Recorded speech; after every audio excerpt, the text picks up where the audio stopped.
Welcome to Jesus Changes Everything, a daily podcast dedicated to providing a fresh look at the ancient and glorious truth that Jesus not only reigns, but is busy about the business of bringing all things under subjection, that celebrates the wonder and the glory that he has been given all authority in heaven and on earth.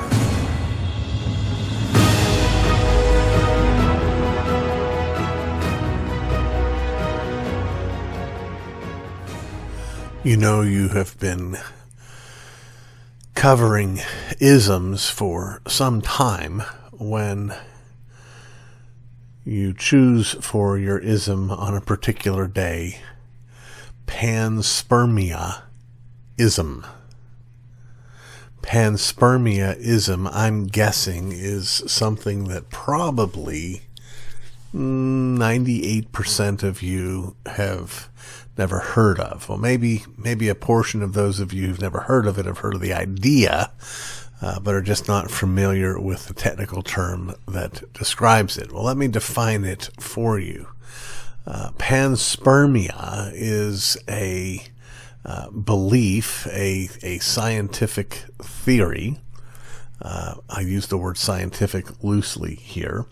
A scientific theory that suggests that life here on Earth did not begin by time and chance and energy and matter interacting in the primordial soup and having some fortuitous event create life. We know not how. The Panspermiaist takes one of two different positions. They either believe that life came to Earth from some distant place, in a manner of speaking, accidentally, or that life came to the Earth intentionally, that perhaps some distant ancient civilization intended, if you would, to place life on this planet, and that's where the life came from. The thing that I find interesting about this particular theory is that, on the one hand, it seems to wisely recognize the foolishness of a doctrine that says you can get life out of nothing, that you can get life by accident. That notion is perhaps the most ridiculous idea that any scientist has ever come up with. So good for the Panspermiaist for realizing, yeah, that doesn't just happen. The bad news is that Panspermiaism simply kicks the can down the road.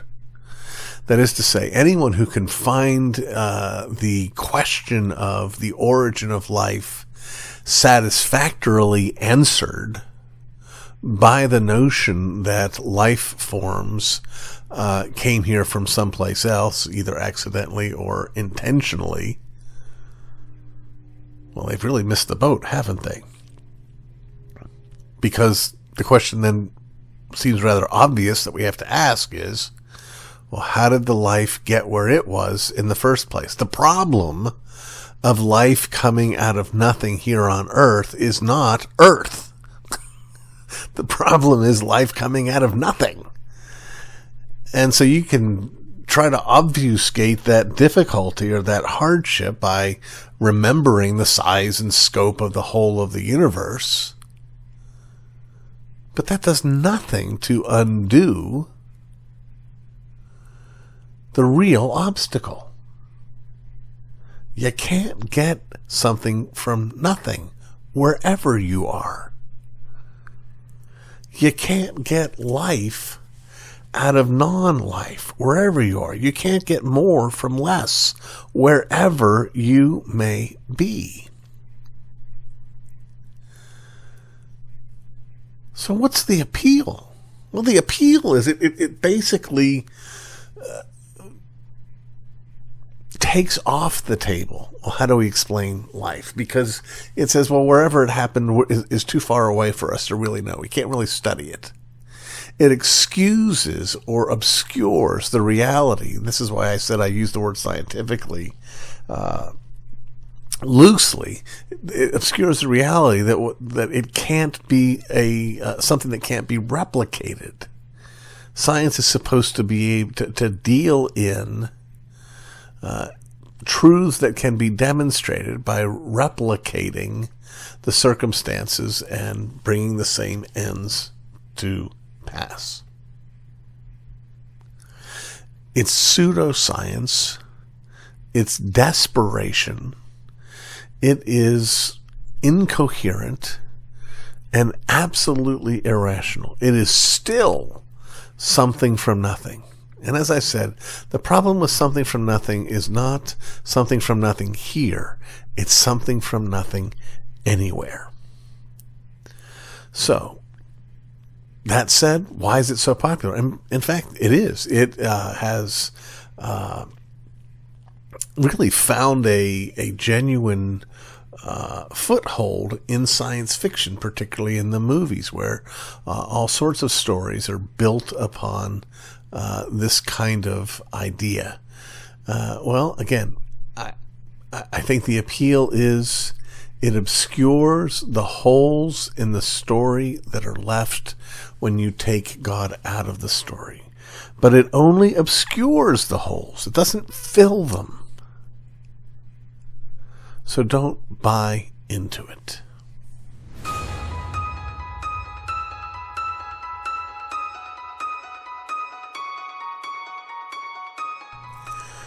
We come now to our ninth and not quite final segment in our ongoing series that we call Love Is.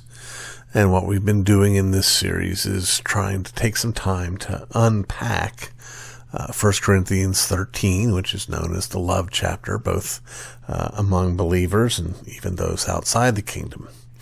And as we come to the end of this chapter, we experience something that, at least to me, kind of reminds me of what happens often when I'm reading through the Proverbs. Have you ever read through the Proverbs and asked yourself, how in the world, remembering it wasn't inspired by God, how in the world did whoever came up with these chapters and verses decide to make these particular chapters? You never seem to get a unifying theme among the various proverbs in a particular chapter. It's almost like they're just random buckets that this proverb got tossed in bucket that's called Proverbs chapter 1, and this other one got there, and this other one. There's no seeming rhyme or reason. I'm guessing there probably is, and I'm just missing it. But similar thing happens here when we get to the end. We get all of these descriptors of what love is, all of these calls for how our lives ought to be. And last time we looked at the promise that love never ends, that the things that were esteemed and valued by the Corinthian church would come to an end, but that love would not. Now we come to verse 11, and all of a sudden Paul says, when I was a child, I spoke like a child. I thought like a child. I reasoned like a child. When I became a man, I gave up childish ways. For now we see in a mirror dimly, but then face to face. Now I know in part, then I shall know fully, even as I have been fully known. Is that not a kind of whiplash? I mean, where did this come from? It's true that this expression is one that we should be relatively familiar with. It's made it into our English language. When I was a child, I spoke like a child. I thought like a child. And certainly it's true in the sense of this is an accurate description of Paul, and it's an accurate description of all of us. But where does it fit? In the midst of all this, love is language.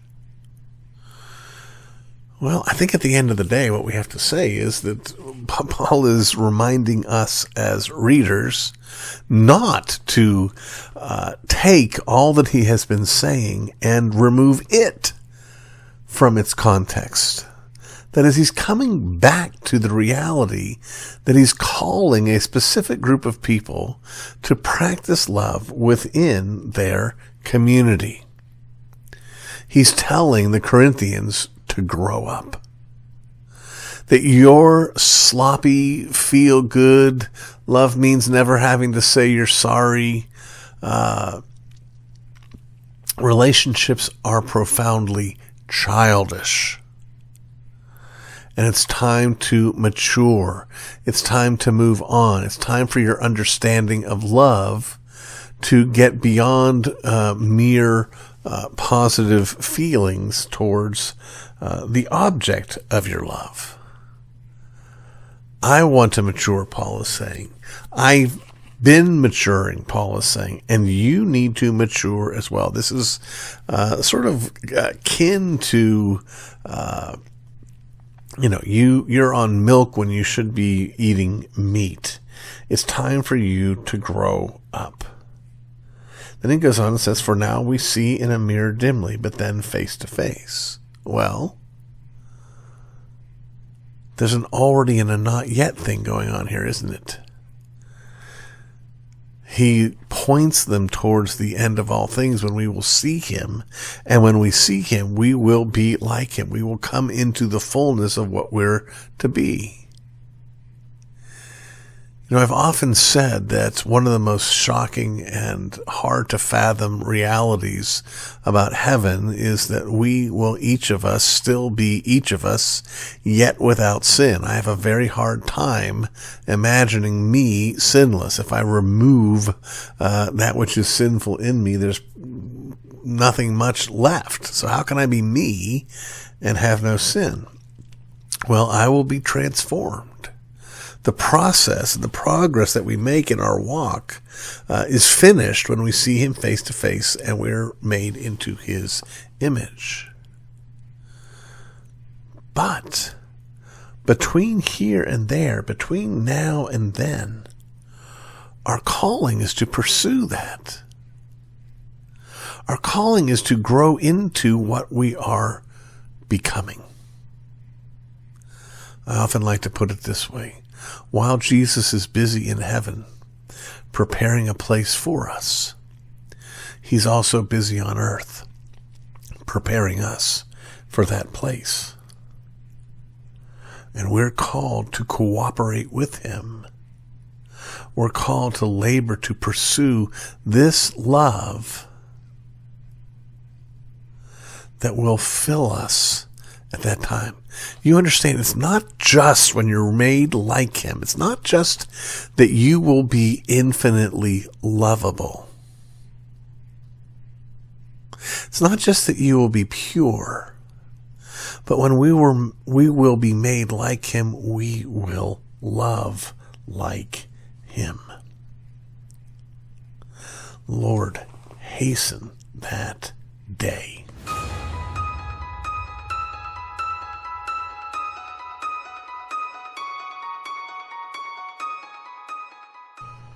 Some call them nice Nazis.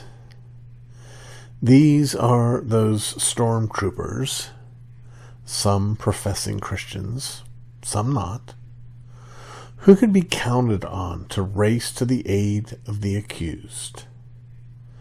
That is, if I say, it is wrong to do X, the nice Nazi alarm will go off, sirens will blare, until they show up on the scene and excoriate me for my failure to be nice, or in the church for failing to be all about grace. We're all, especially we Christians, to refrain from judging others, damaging their self-esteem, making them feel anything less than welcome. And so we are to refrain from mentioning their sin. If we fail, however, the grace purveyors judge us, destroy our self-esteem, make us feel unwelcome. The law of grace says that no one may ever judge another, and if they do, they will be severely judged. The hypocrisy is laughable, but the terror and the dread that result are not. Christians, knowing we are to be humble and forgetting we are not to be fearful, often are silenced, and the destruction of the sin not confronted escalates unabated. Which brings us to the grace of the law. It is both tedious and necessary that we should recount how Jesus looked at the law. He said, "Not one jot or tittle will pass away," Matthew 5:18. He said that on our calling to love our Maker and our neighbor hangs all the law and the prophets, Matthew 22:40. He said if we love him, we will keep his commandments, John 14:15. He said we are to disciple the nations, teaching them to obey all that he commanded, Matthew 28:19. The law, in short, is clearly not something we are to discard. Neither is it merely something we are to do just because God says so. Rather, obedience to the law is how we know what love looks like. It is how we love our Maker and how we love our neighbor.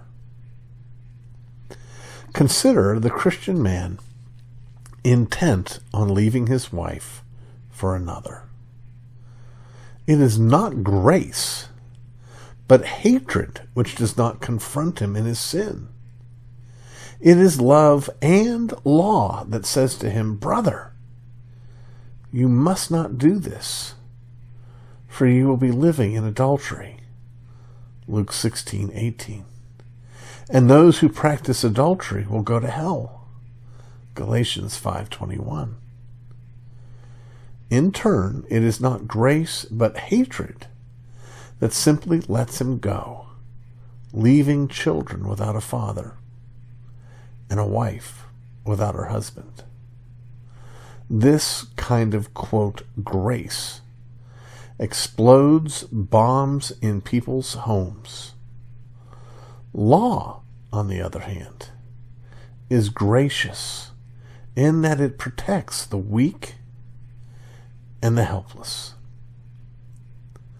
The Christian life, friends, is not choosing grace over law. It is instead exhibiting grace by law. Love and obedience are one, just as love and calling for obedience are one. We will fail at love, which means we fail at grace. But in his grace, he kept and keeps his law, the perfect law of liberty. Do not, beloved of the Lord, despise what our Lord loves, but pray for the grace to love his law. You've been listening to the Jesus Changes Everything podcast, a production of Dunamis Fellowship, the teaching outreach of Dr. R.C. Sproul Jr. If you've enjoyed this podcast, we encourage you to subscribe, which you can do at all the usual outlets, to tell your friends, and to spread the word. To learn more about the work of Dunamis Fellowship, please visit rcsproulJR.com. And join us next time on Jesus Changes Everything.